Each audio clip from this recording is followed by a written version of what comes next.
But what I find, again, specific about Trump, and that's what worries me, is I cannot but call it self-consciously clownish character of his rules. Are we aware of the vulgarity of his speech? And that's not ordinary fascism. No, fascist leaders would never speak like that. Hey everyone, welcome back to the channel. Hope you are doing amazing today. So in this video, we are watching something pretty wild. Piers Morgan sits down face to face with the philosopher Slavoj Žižek, the man some people have called the most dangerous philosopher in the West. And, the two of them get into a head-on debate about whether the current MAGA movement actually qualifies as fascism or whether that word is being thrown around too loosely. Piers pushes back hard, Slavoj refuses to flinch. And the receipts that come out during this exchange are honestly something you have to see for yourself. Stick around all the way through because the strongest moments are not at the beginning. They build up as the conversation goes deeper, and you do not want to miss how Slavoj responds when Piers tries to corner him. And before we jump in, drop a comment and let me know what country or city you are tuning in from today. I genuinely love seeing how far this channel reaches. All right, let's get straight into it. You know where I see... But do we get into a slippery slope here, Slavoj? And I say this with great respect, but once you start sort of having all sorts of different versions of fascism, it's very easy to then call pretty much everyone a fascist that you don't like. And part of my argument about modern discourse, and in particular about Trump, actually, is that people say, oh, he's a fascist, he's a Nazi. And I'm like, a Nazi? No. Really? You're comparing him to Adolf Hitler, who murdered 12 million people. There is no comparison to me. And what it does is it over-demonizes Trump in a way that probably helps him, actually. But it also dilutes the impact of real Nazis. And to me, real fascists like Mussolini and stuff in history, if you start parking people like Trump into the mix, because you've extended the range of fascists to all sorts of different categories, you can hook everybody in, and then it's kind of meaningless.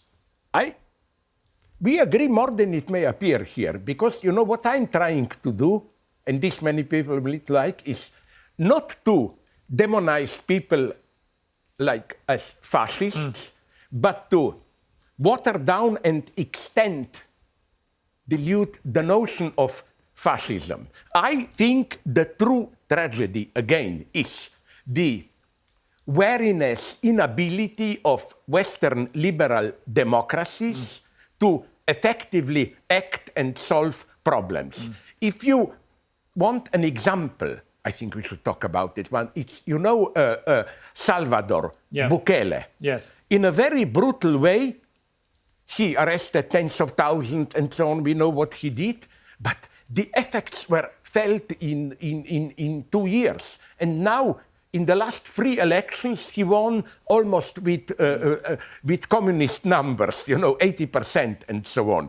That's, for me, the problem, that liberal democracy is losing its ability to act. It's clear even now, in the United States, Democrats are still in confusion. You have democratic socialists, which I think are really old-fashioned social democrats, still much less radical than, let's say, Swedish social democrats. Would you categorize Mamdani as one of those, the new mayor of New York? I think that, first, I'm here absolutely pragmatic. I don't like these choices. Should we mobilize locally people in small cities? Should we wait for a big revolution or whatever? Let's do whatever is possible.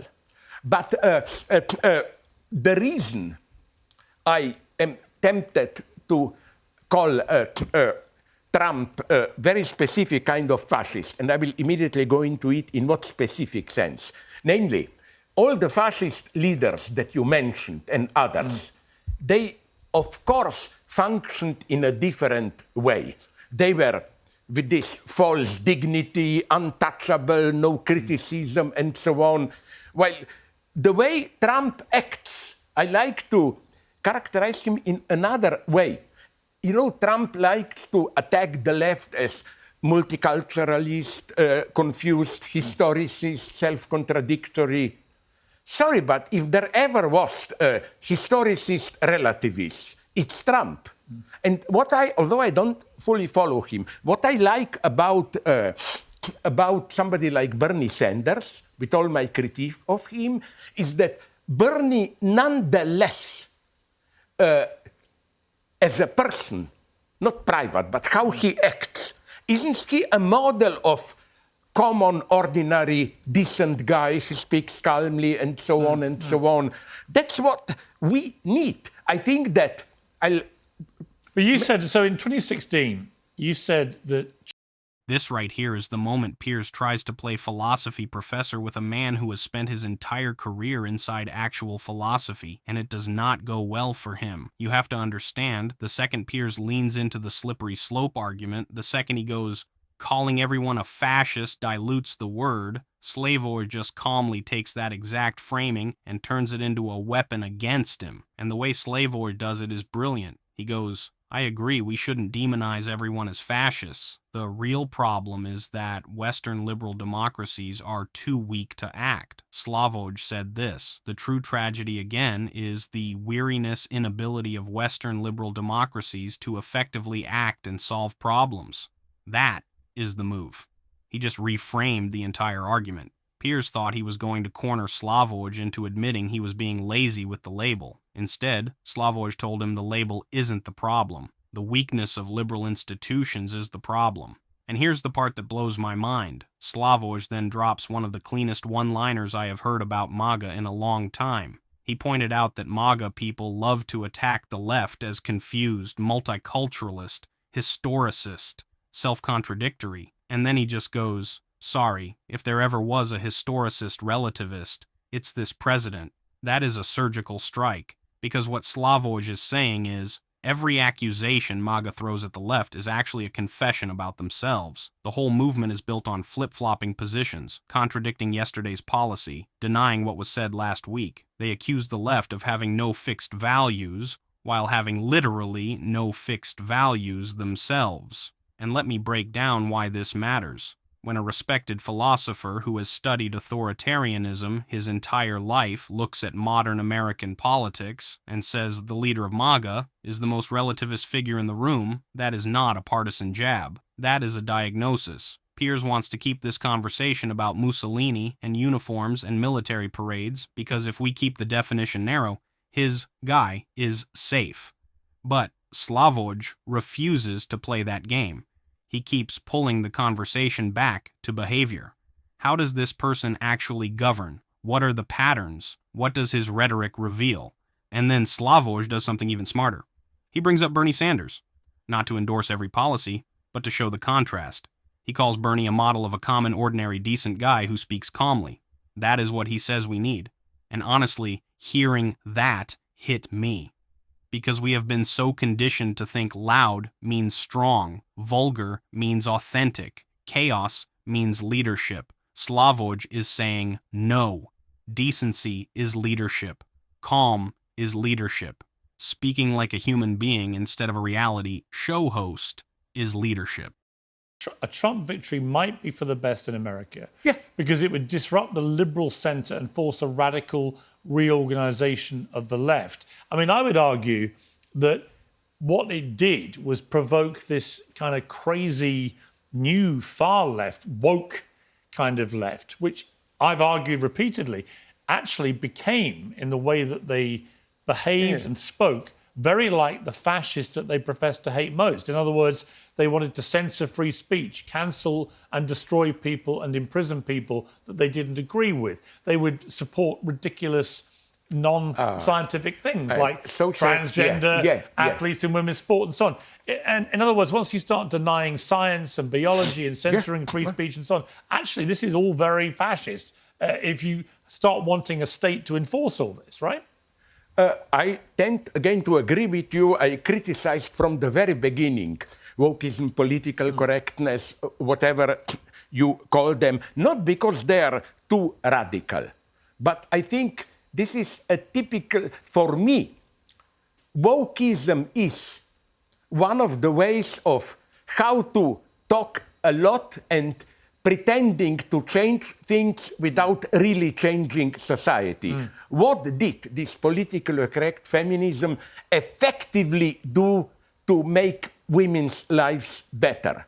Concrete problems, abortion rights, health care, and so on. So here we totally agree. But what I find, again, specific about Trump, and that's what worries me, is I cannot but call it self-consciously clownish character of his rules. Are we aware of the vulgarity of his speech? And that's not ordinary fascism. No, fascist leaders would never speak like that. What I'm only saying, you know where I see fascism? I remember when Trump sent National Guard to California. And he was asked, but aren't you violating the law? You are only allowed to use the army against foreign enemies. And his answer was close to fascism. His answer was, but those we are fighting there, immigrants, big corporations which use immigrants, this is a foreign invasion. So but Trump's argument, all right, Trump's argument, because I've heard him use this when he extrapolates it.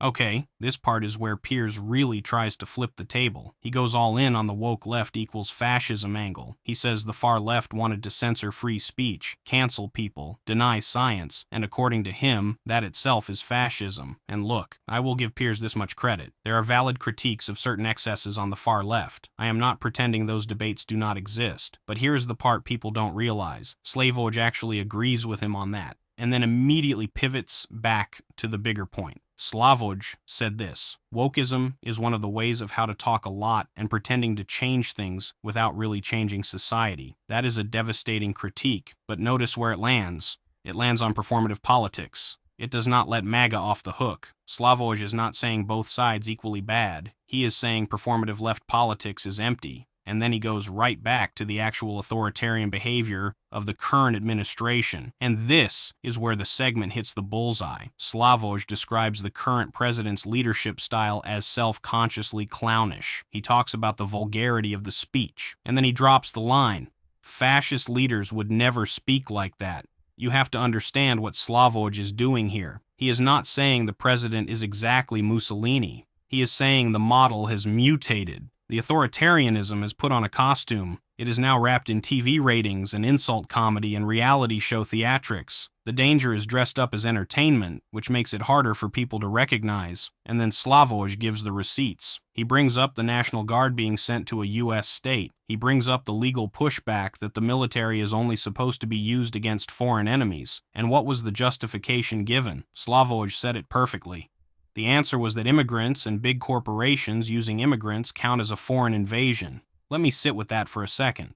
The leader of a country redefined his own residence as a foreign invasion to justify deploying soldiers domestically. That is not slippery slope rhetoric. That is the actual definition of authoritarian logic. History has documented this pattern many times. Leaders who want to militarize against their own population always have to first relabel a portion of the population as foreign, as invader, as enemy. That is how civil rights collapse, not in one big moment, but in language games like this one. Is that he will push the existing law as far as he can to suit his purposes, as I think most presidents have done. He does it in a more open, rhetorically inflammatory manner. But if you actually study what he does, often he gets kickbacked by the courts, and he doesn't then try and usurp, from what I've seen, the court authority and just bypass it. Now, that would be fascism. And similarly, when he lost power in 2020, although we had the appalling scenes on January the 6th, ultimately Trump did leave the White House. I mean, he didn't try and just stay in the White House or stay in power. So, yes, it was appalling and reprehensible what happened that day, but a real fascist wouldn't have left, right? They wouldn't have accepted the result of an election at all, wouldn't have left the White House, would have carried on just running the country. Again, I'm just saying that Trump can often sound like he's a fascist. And I understand why people then assume that that's what he is. But in terms of his actual actions, until I see him literally usurping American law and just ignoring it and doing whatever he wants, I don't think he does that. I think he pushes the door as hard as he possibly can. But the judges and the courts, it's up to them. If they then, or the Supreme Court says you can't do something, I've not seen evidence he then just does it anyway, which is what a fascist would do. But again, the key is, I think, that you still use the term fascism in this violent sense. You break the law or all the... Well, ignoring the law and ignoring... Well, ignoring a democratic election, ignoring the law, you know, all those things are the actions of a genuine fascist, I would say. Whereas I don't see that with Trump. I see a lot of inflammatory rhetoric, a lot of stuff which comes out of his mouth which sounds like it's fascist. But actually, if you study his actions, they're not the actions of a fascist. Didn't he nonetheless come pretty close to it with the way he used that ICE and so on? And this is where Piers makes his final stand, and honestly, it is the weakest part of his entire argument. Piers basically says, look, this president just pushes the law as far as he can like every president does, and when courts push back, he accepts it. Therefore, not a fascist. Piers said this, until I see him literally usurping American law and just ignoring it and doing whatever he wants, I don't think he does that. Here is what people don't realize about that defense. It sets the bar at the absolute floor. Piers is essentially saying the only way someone qualifies as authoritarian is if they tear up the Constitution on live television. That is not how authoritarianism works. That is not how it has ever worked historically. Authoritarian drift is gradual. It is testing the boundary. It is using emergency powers and non-emergencies. It is redefining citizens as foreign threats. It is sending federal forces into states that did not request them. By the time someone is literally tearing up the law, it is already too late, and Slavoj nails this. He pushes back on Piers and says ignoring a democratic election, ignoring the law, those are the actions of a genuine fascist. And then he calmly reminds Piers that the current administration came pretty close to it with how it deployed ICE. Slavoj is not exaggerating. He is being measured. He is being precise. And that is what makes his argument so much stronger than Piers's defense. What I want you to take away from this whole segment is simple. The people who keep telling you to relax, telling you the institutions will hold, telling you it cannot happen here, are using a definition of authoritarianism so narrow that it would have missed every authoritarian slide in modern history. The warning signs are never the costume. The warning signs are the language, the framing, the redefinition of fellow citizens as enemies. Slavoj saw it clearly. The question is whether enough people are willing to see it too before it stops being a debate and starts being a reality. So what do you guys think of this? Leave your thoughts down in the comments. Please like and subscribe, and I will see you in the next video.